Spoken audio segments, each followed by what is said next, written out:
G'day friends and fans, welcome to Dave Talks After Ukraine War Update for the 22nd of March 2026. I'm your host, the author David Applegate. Let's look at the war from both sides, shall we, through unbiased eyes from someone who pretty much does not care if Russia wins or loses. Just because I don't like Zelensky doesn't mean I want to see Ukraine under Russian rule, but I don't want to see Ukraine win either. So it's quite, I don't care, right? Ukraine has, as far as I'm concerned, lost all goodwill and good faith long time ago when they started killing journalists. But no, they have been very quiet and selective about it. And of course, they let the Europeans and Americans get a pass too, because Ukraine knows they can butter its bread on both sides. That's. But neither here nor there. Russia has taken out power in Chernihiv, and they struck the power plant here in Chernihiv Oblast. They've attacked Sumy, and they're continuing to build their buffer zone in Sumy, and they have little areas here and there that they have taken over the last month. But here they have a few stalls here and there, but they have bypassed and butted up to some towns, which I think is the intent. They have they're grinding away here, but they are pushing the Ukrainians. And pushing the Ukrainians. Now, it's pressure, but so far, very little results as we go around the map. There are very little results. Now, Russia has made gains in, let me see, what's the, near Renivivka, near Povoskia. So we go here, somewhere down here, and you can see it's no town on the map.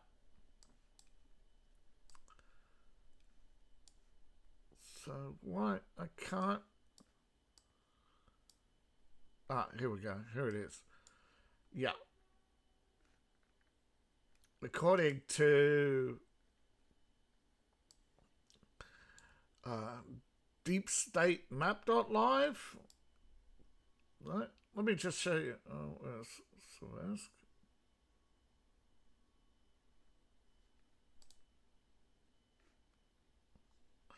Yeah, here we go.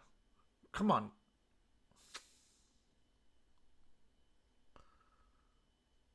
Yeah.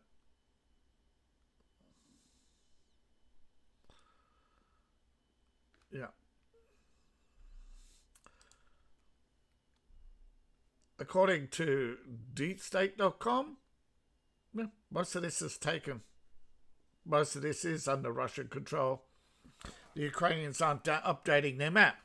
But this is the map that a lot of people are going off. I'm thinking of giving up on it. It's not updating all the time. It's getting worse. The problem is I gave up on other maps, but I can't show you the videos because they got taken down. People don't, this obsession with so-called advertiser friendly. No, the advertisers don't want friendly. They want propaganda. So, according to the Ukrainian feed, there's Russia's advanced here. And while they haven't updated their map, and in here, and you can see they've actually marked it. Reported clashes.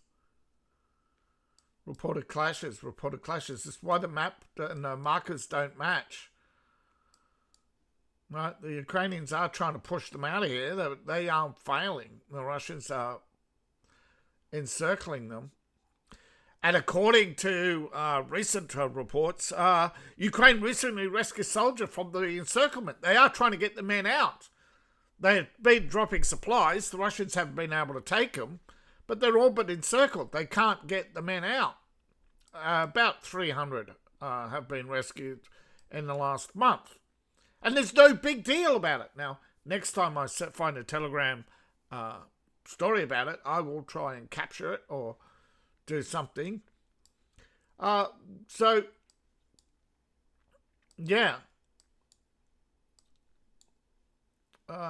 we have, ongoing fighting on the rest of the map with Ukraine lashing out, right? But as you can see, battles continue.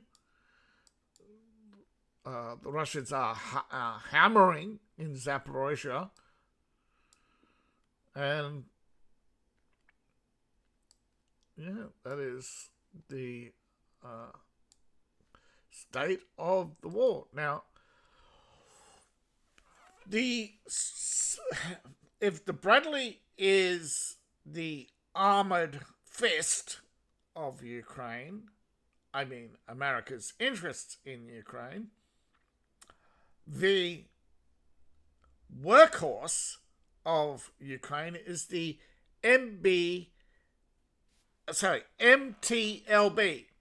It is the Soviet armored tractor. I kid you not. It was started life as an armored tractor and is still used as an armored tractor. It tows a lot of the D-20s and other artillery in Ukraine. While itself is rarely armed with anything other than light defensive weapons, sometimes they mount a machine gun. There are many modifications by both sides. This is both Russia and Ukraine have made many adaptations to the design. Where is it? There's the most common in Ukraine right now, and Russia, the 12.7mm remote turret. It is an adaptation. It started life as a workshop contraption and since has become a standard feature on many MTLBs. And they literally call it the armored tractor. Both sides are doing it. Both sides are sometimes mounting mini turrets. Sometimes, those slope turrets that you see on the old BTRs. Some of them have made their way. You got extra cannons. I think this is Russians. These are the old 23mm that were mounted on Zeus. They have since been converted to two 30mm, but a lot of the Zeus 23s are being distributed as vehicle-mounted guns. And there you see a Soviet anti-material gun. That's a rifle designed to shoot tanks, and it can penetrate some tanks, not all, but light tanks, absolutely. There you see, you got the. Of course, they've got the workshop armor. This is modified from treads to. I think this is a Ukrainian. Yeah, I think it's a Ukrainian modification. It's got the what they call the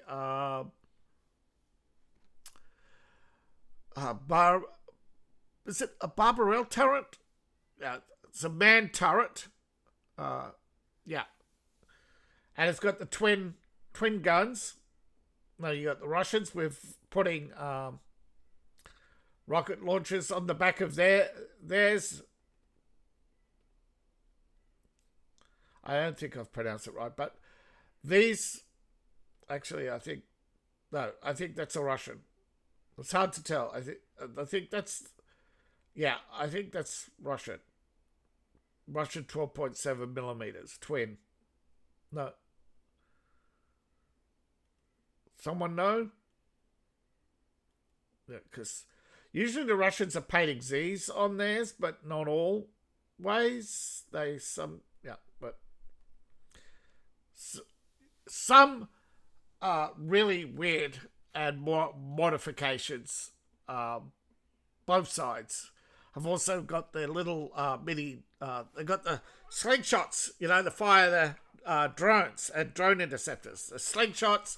A lot of these are field modifications, as you can see. They slap a board on it and bolt it down to the deck plate on top. They put deck plating on it. See, they've welded it on. Deck plating from a ship and bolted boards and put these would normally be mounted on a ship or the back of a huge truck.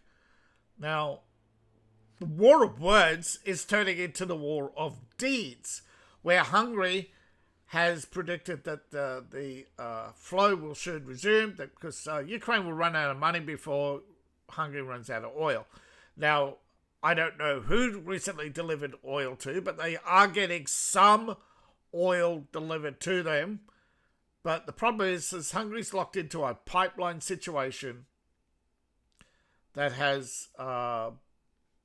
was approved by initially approved by the EU and was part of the European energy strategy to pacify Russia. But since 2014, American foreign policy was aggressive towards Russia under Barack Obama. And Hungary and Serbia and Slovakia and other countries were easily isolated. Some, like Estonia, voted for more pro-EU governments to get approval. This is the carrot and the stick of foreign policy. When you're a small country, you get beat up economically unless you comply. Hungary, however, seems to be a vital choke point in Europe, so Hungary's been given special treatment, and Ukraine hates that because they want to be the ones getting special treatment. Yes, sometimes men do act like women, yes. Not always. But Hungary Foreign Minister has been briefed on the situation between the EU Council and the Russian counterpart. Now, this is unexpected. The Washington Post did not post this yesterday until well after I had already recorded. Now, apparently, this is why Russia wasn't meeting with the US. They were meeting with Europe to resolve the energy crisis, which is part of the reason why Ukraine is desperate to grab Russian land and Russian oil. Because, see, the thing is, Ukraine sold its shares long ago in the Black Sea oil to an American company. When America talks about American interests, yeah. Now, Crimea had Russian rigs, and Ukraine tried to seize them, and Russia kicked them off. The Russian oil workers were freed, and the Ukrainian commandos were unceremoniously dumped into the sea, and Ukraine was really, really pissed off. And since then, there's been nothing but Zelensky demanding that he get his way on everything. And sooner or later, it's going to fall apart. Europe can't stay together with Slovakia and Hungary. No. Europe is planning to get rid of, like they did in Germany, like they did in France, any right wing, right? And this is why the right wing keeps coming back. Poland is slowly coming back. 48% of the Polish population are against the Ukraine war. It's always fluctuating. Sometimes it goes above 51%, but then something will happen. How convenient, right? Suddenly, a drone. Every time Poland starts turning against the war, a drone strike happens, near the border. near, not in Poland. And the Polish start getting nervous. Deliberately fired by Ukraine, of course. Shared drones are actually sold. Now, I learnt this from Hassan Piker, so take it with a grain of salt, that China is actually selling Shahed drones on the web. Now, I believe this is a military website he was looking at. I doubt it's on Temu. But you can get drones on Temu, but they're not explosive delivery devices.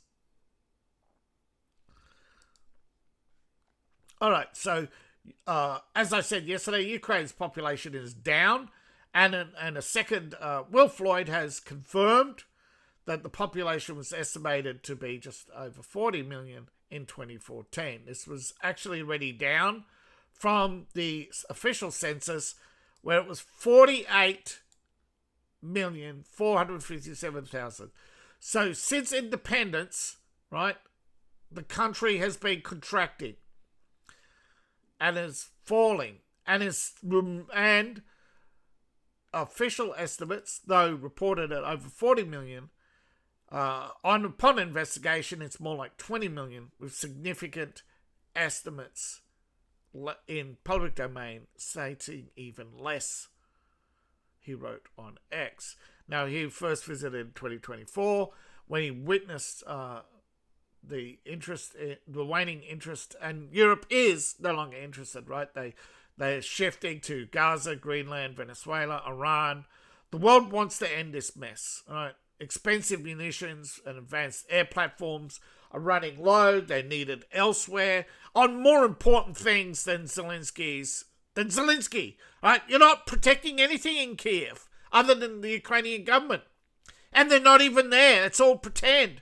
Those people in those Ukrainian offices, other than the SVU building, I think should be off limits, right? They're just...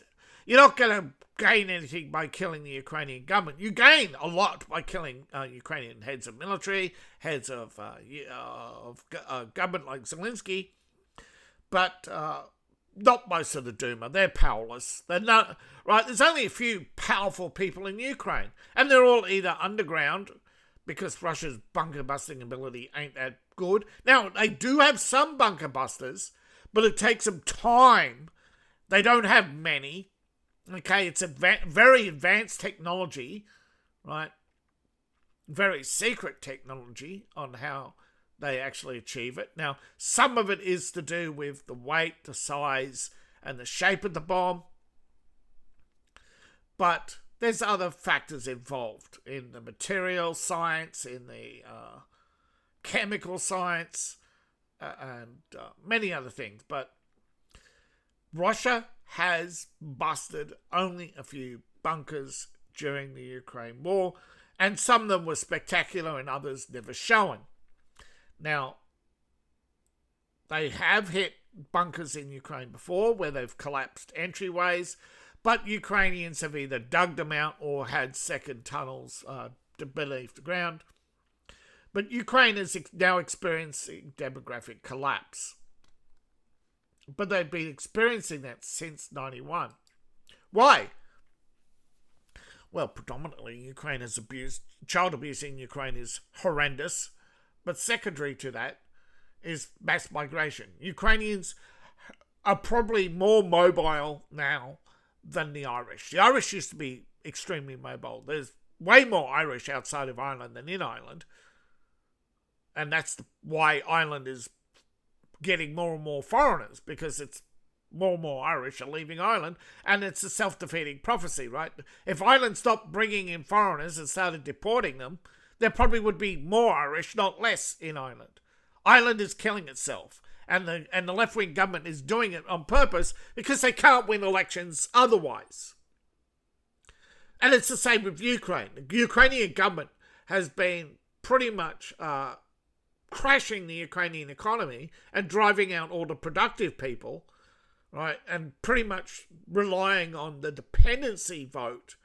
And this is why they broke with Russia in the first place, is because Russia couldn't afford to keep paying Ukraine to be... Ukraine was pretty much living off the Russian largesse, okay? And around 1.2 to 2.9 million Ukrainians moved to Russia. Now, why is it varied so much? Well, it's actually estimated to be around 3.4 million, but around 2.9 million of those are probably Russian who are considered temporary workers and could either be residents of Russia or Ukraine. It's unknown, but they weren't considered or processed as refugees. Now, according to UN, they have only processed around 1.2 to 1.3 million refugees. And the UN previously claimed to have recorded around 2.85 million border crossings, later reduced that by only to the number of refugees. And now, officially, the UNHRC has reduced that number to 1.27 million of Ukrainian refugees. Now, they are being processed slowly by Russia, most of them living in isolated areas, under strict quarantine, where they cannot leave that area. They're not allowed communications with, they are allowed limited communications, but not broad communications, like social media and other things. And yeah, refugees, one of the ways countries insert spies. That's why mass migration is such an issue, a hot, contentious security issue. Now, this is the largest single movement, right, around, but not the largest movement. Now, they also did not count. Now, some believe also this might be the number gone to Russia, and this might be the one to everywhere else. See, UN figures, especially when reduced by Google to summaries, are not very reliable. But this is just to give you an idea of why there's so few people in Ukraine. And the rest, they went to Europe. And then from there to America and other countries. But that still leaves a gap of a few million who died. Ukrainians have been killing each other more than they have been killing the Russians. You hear now and again stories of deaths, right? Plus the around 2 million draft dodgers. They're not hiding in Ukraine. They would be found, but they're living off Ukrainian money in Poland and Romania and that. And Ukraine wants to flush them out by cutting them off, but Europe said, no, you can't do that. You can't force them to join the army. Now, these are temporary protections, because that's what a refugee is, temporary. Now, a few million have been permanently settled out. Canada being, I think, the biggest now. Now, take it with a grain of salt. Ukraine has started firing swarm drones into Russia, with Russia shooting down around 300. Now, do you really think all of them were shot down by air defenses? No, I'm telling you, the biggest one is probably helicopters, followed by interceptor drones, with air defenses taking care of the much larger radar contacts, or, the signal drone, right? Swarms need a signal drone.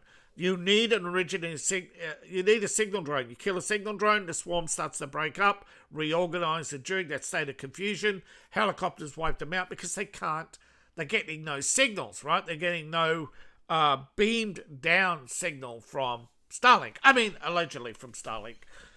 Ukraine is using Starlink, of course, to control drones over vast distances. So, this is a story cut from May last year, which has just been recently updated, about the buffer zone. Troops are moving forward. A statement by Peskov has been updated. Complexity of the situation prevents the problem from being solved diplomatically immediately. They talked about the buffer zone to ensure security at the end of the war. So this is an end game, right? The buffer zone is the first real evidence that we are reaching Russian end game.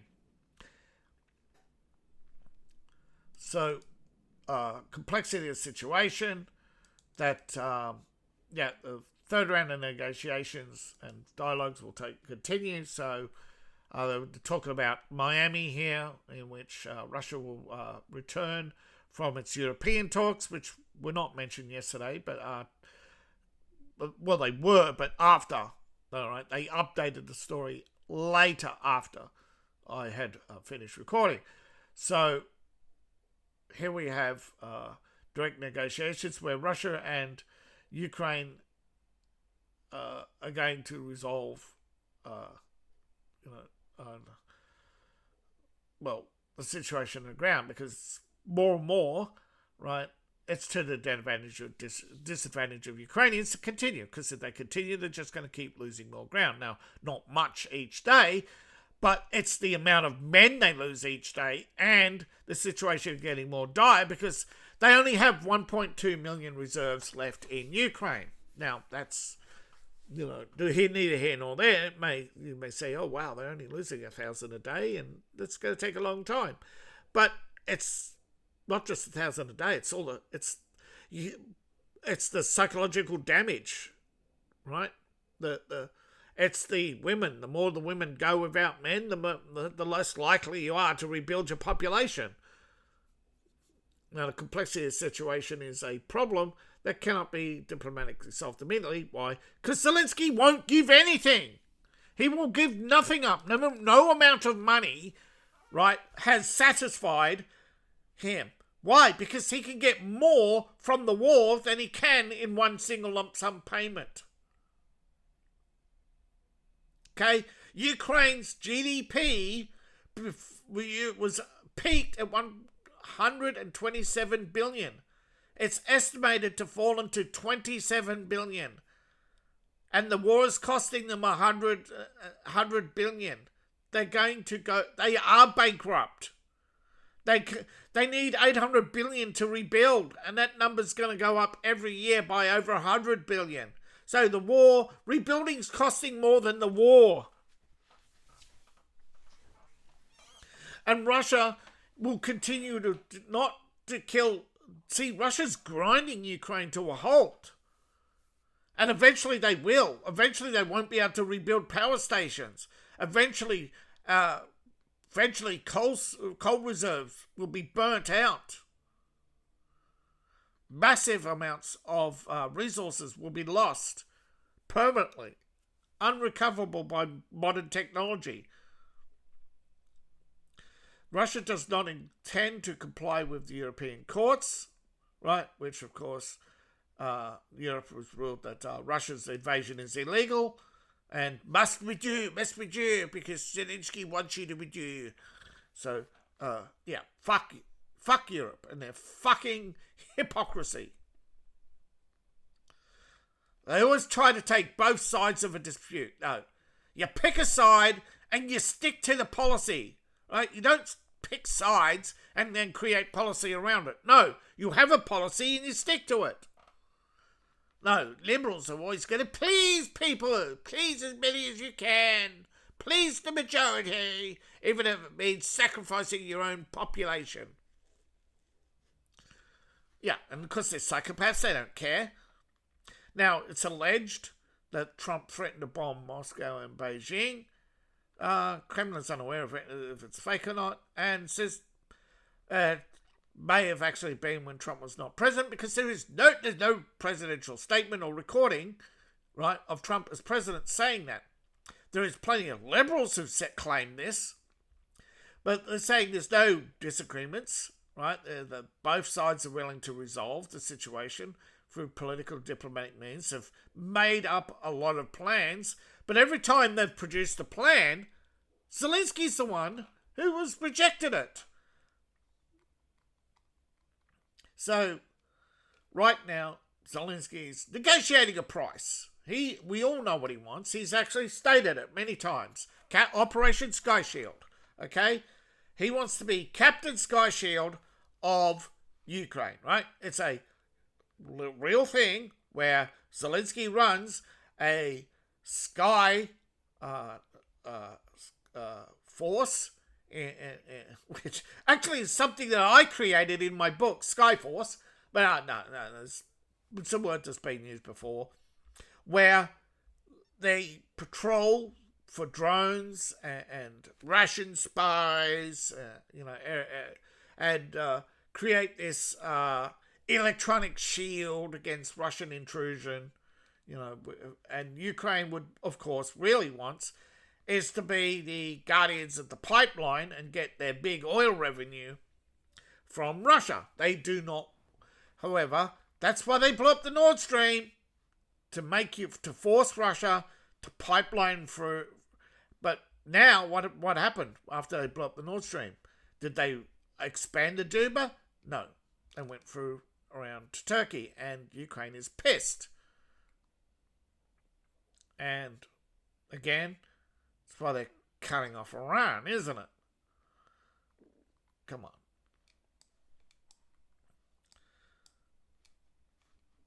But the state of the war has reached a point where I think we're getting to end game. How long will it take? It will take months, probably.